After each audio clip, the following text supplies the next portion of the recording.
Uh-oh, that's too wide open. 2. I need to put fresh laying material in here. I think we have 2. Yay! They're so cute.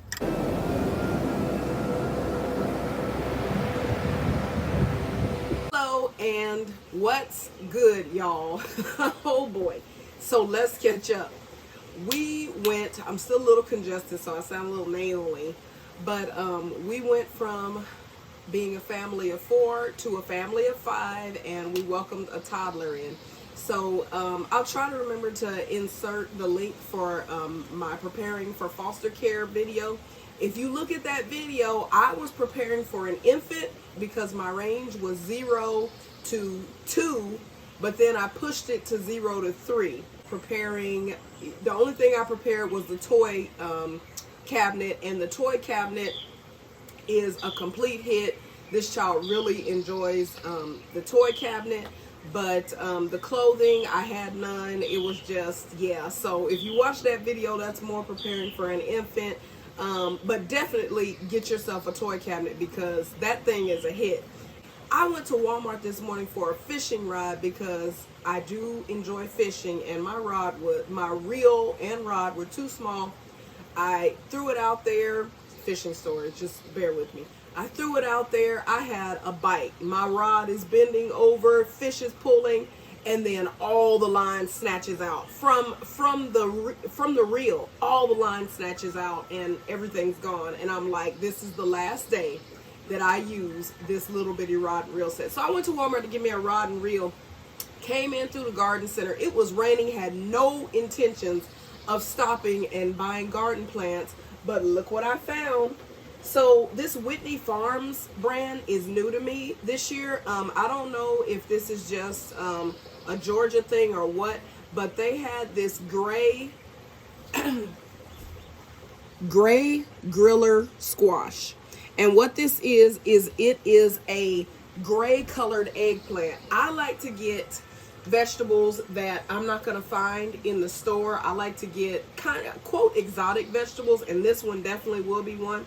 So I'm going to get this one planted downstairs in my corn setup where I'm doing the Three Sisters method of beans, corn, and squash. So this will be the squash down there. Up here, I am doing the Bonnie. Last year I saw these. I said, I'll come back and get them. Came back, they were all gone. This is an Ikebana. Oh yeah, they have a picture of this. Okay, I hope you can see this. This is an Ikebana type Japanese eggplant squash. Y'all, like I said, last year I was in a different state. I don't remember where I saw this. I don't even remember. I was at some nursery somewhere, saw this. I said, I'll come back and get some. I'm not sure if I really want to do that. I think I was at Lowe's. Came back and all of them were gone. Like somebody had bought the whole case of them. And this Ikebana type squash is just type eggplant is just a smaller type mini eggplant. My mom is excited about eggplant this year, so I want to grow us some so that she can do eggplant parm, and so I can I want to saute these and use these in our ramens and different things. But I absolutely love eggplant. The kids like squash, so I think with these plants it's gonna be a winner. I ordered a bunch of plants off of Azure Standard. If you've never checked them out, check out Azure Standard. They have organic things and just things that you're not gonna find anywhere except on Azure Standard. One thing is the plants that they grow. They grow organic starts. So I have a bunch of organic starts coming, and we're gonna be planting, and I'm gonna run out of room to plant, but it's gonna be okay because I'll just make more room. All right. Okay, you guys, it's like 4 days later. We are going to start this green stalk. Well, not really started. As what I have done is I just gave in and I said, instead of getting my favorite soil, which is the Fox Farm brand, I just went ahead and put in the organic Miracle Grow soil I had, and I'm gonna add a ton of worm castings to this. I have, sorry y'all couldn't see nothing right there. I have plants that need to be planted, and I have a plan, and I'm going to share that plan with you all. But first, let's get these two Ikebana type eggplant planted.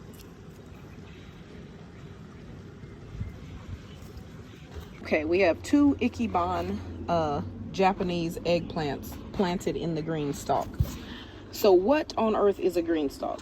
A green stalk is a vertical garden. The kind that I have is the green stalk original, and that has this deeper, I think this is a 10-inch pocket for planting, and this is good for like your deeper rooting vegetables like your eggplant, your tomato. You can do, some people do squash in here, different things. But what I'm going to do, so I have already planted some chard in here, and I have chard here, there, and on the other side it needs to be watered because the Swiss chard does not need as much sunlight, so it's doing great planted there. The eggplants, oh look at this spider. Do do do do do do do do do do do do do do do do. Okay, so my plan is to get the green stalk leaf in this terracotta color, and I think that this color will complement the Doramage pen as well as the general vibe that I have going out here. So I'll let you kind of see. That's the color I have out here, and then I have like a random green and beige pot over there. I might spray paint those, but I think that they will look nice here. They're shorter, so they will only come up to, I believe this is the one I'm getting is the 5 tier. And so I think that it will only come up to about right here, which is hip height on me. That way I can roll the green stalk leaves around and sit them here and here during the day to capture the sun. So I will be able to plant 60 bush beans in this one planter. So I plan on getting a second one because they generally have a Mother's Day sale. You see how much they are now, but generally they mark them down even further for Mother's Day. And I will get another one and do all strawberries in a tower. Currently my strawberries are planted down there, and I will try to zoom in that box. And we don't have many. One thing kids of all ages love is to come to a garden and just be able to cut something and eat it. Strawberries is one of those things. They like to cut them and eat them. If it's super fresh, then yeah, it's gonna have a little dirt on it. But in these vertical planters, there's really no dirt. And because the way the pockets are set up, the dirt doesn't even splash up from the top watering because the pocket is so narrow. So I'm going to get one green stalk leaf, and I'm going to do 60 pole beans in it, and I will keep you up to date on that progress. And then I'm going to get another green stalk leaf, and I'm going to do 30 strawberry plants in that one. I think that the investment I'm going to make, strawberries, they come back year after year. They're perennial. Most of them are perennial. And so just investing in the green stalk and the strawberries once, I believe that that will pay for itself the second year of harvesting strawberries. The pole beans, I believe that's going to take at least 2 years, maybe 3 years to for itself as far as the price of the green stalk, as far as the green stalk planter goes. But y'all know when you go to the grocery store, the price of veggies fresh is extremely high, and frozen is even high. So anytime this makes us sustainable, which I want to be sustainable after the pandemic, you know, and you see grocery prices and food scares and all this stuff. I like to be able to have food on hand, and so that is why I garden. That is part of why I garden. I started gardening just as a hobby, just as therapy, really. Gardening is such a stress relief, calm you down, bring your blood pressure down. You start taking deep breaths, all the green, it's great for your mind. You're getting sun on your face, 10 minutes of sunlight on your face per day is good for mental health as well. So just doing all, the garden really was my therapy, especially when I was going through, and my husband was sick, and we would go to chemo and radiation and different things. I would come home and just immerse myself in my garden, and I created some fabulous gardens. But here, after the big rain washout, I don't have the energy to really build a big garden like I have done the past 3 years. I have built really big gardens, and I did them in stock tanks like the silver ones you see, because my late husband actually saw the stock tanks in Oklahoma City. They had set it up in Scissortail Park, and it was so cool, and we set it up like that when we lived in Oklahoma, and then I copied that again when I lived in the last state I lived in. But the stock tanks are triple the price they were when I first started, and I don't want to invest that much money, nor do I want to invest the hauling. I'd have to borrow a pickup truck or get a trailer to haul the big stock tanks, and then there's all the dirt, and then you got to wheel it, you got to scoop it in. It's just a lot of work, and I don't want to do that much work. I had already put the work in, getting the compost, I know y'all like, here goes the sad story with the compost. Yes, the compost and the tilling up my garden and stuff. And so when that didn't work, that really kind of just ended the garden out there for me. So what I'm going to do is focus on my deck right now. I have eggs at hand, starting to get eggs coming in, more sunlight, higher protein food is doing great. The food is still organic with the quail, so that's wonderful. But I just want to make sure that I can and freeze enough food from my spring and summer garden to last until the next gardening season. And I think I'm going to be able to accomplish that with these green stock gardens. All right, let me tell you what I'm going to do with the original that I currently have. Not gonna lie, I wish that they still made the black, because it's just sleek to me. It's just sleek. And I actually wrote them and asked them about making black and making a white, because I have some white pots, and it just gives a more modern vibe. But I'm gonna have to roll with this terracotta, and then watch next year they'll put out the black again and white. But anyway, so what you see is what you get with these. What I'm going to do, so this has a top thing. This is how you water a green stock planter. And I want to make sure I get this put back on here.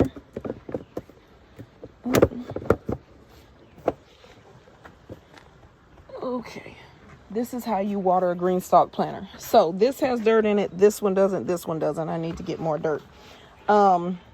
So the bottom two have my Good Fox Farm in them. What I'm going to do with this is going to be our fresh salad tower. And I already have the plants ordered for that. I'm getting those through Azure Standard. So I will have, currently I have 4, 5, 6 pockets planted. So that means that I have 14 pockets available for just cut and come lettuces and such. Well, actually, it'll be less than that. So I have 14 pockets, 2, 3, I have 4 available up top. So that's, okay, so I will have 12 pockets with cut and come lettuces. And then up top, I'm going to add some more nightshades. Eggplant is in the nightshade family. Nightshades are your tomatoes, your peppers, etc. So I am going to add in some compact tomato plants, and they sell those at like Lowe's. They sell them like they call them patio or container tomatoes, and I'm gonna put those in the top because that is obviously where the most sun is gonna be. And then I'm going to have the lettuces down bottom, so this will be just a complete salad bowl setup. I finally decided what I'm going to do with these beds. These beans will be coming out, and they will be going in the new green stalk. That will leave me with 1, 2, 3, 4, 5, 6, 7, 8, 9, 10, 11, 12 places for bigger tomatoes. I am investing heavily in sauce tomatoes, the Roma style, because I want to also be able to can enough tomato sauce. We eat a lot of spaghetti up in this house. We eat a lot of spaghetti, and I want to be able to have enough sauce where I don't have to buy sauce throughout the year. So I'm going to focus on growing a bunch of tomatoes. I also want to have a bunch of peppers because you can can them and you can also freeze them. And they just season up every dish. You know, you start with a base of your onions and peppers. Shout out to my friend T, who told me that. I also learned that from my friend Melissa, but T be throwing down on them peppers. And so she got me inspired. I'm like, I'm about to grow a bunch of peppers out here.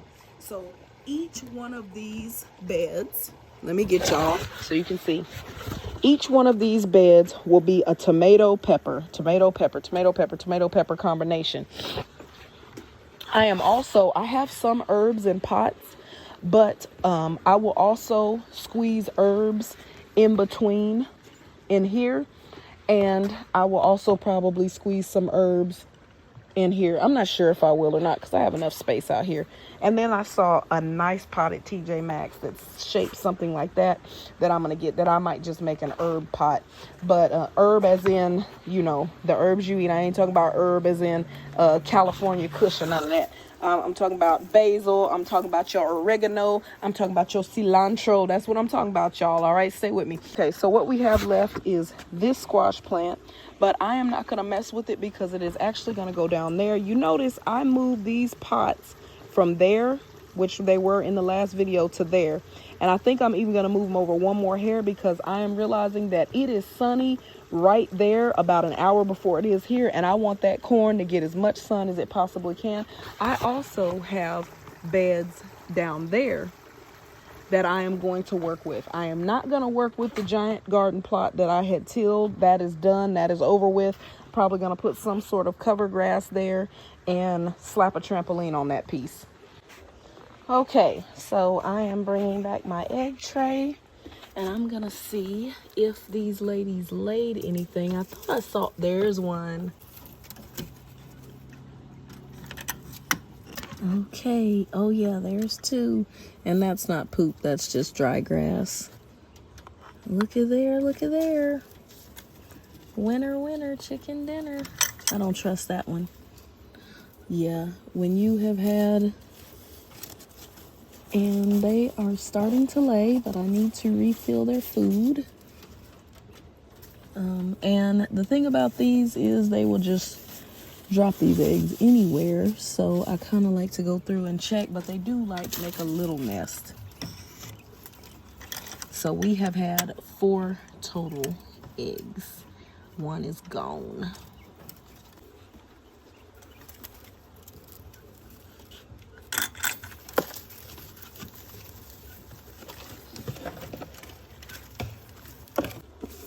And we are still feeding all organic, except it's not the Cluck & Co. It is Game Bird feeder.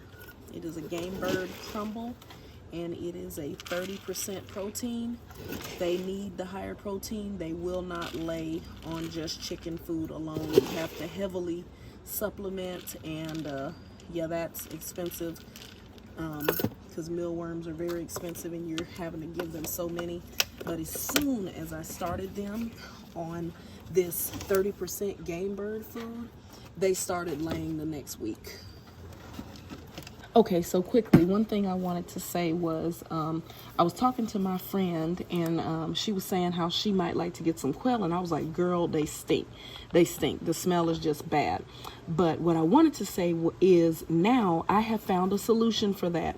This Zen House stuff is totally and completely perfect. It has eucalyptus and lemongrass, and it actually has real essential oils in it.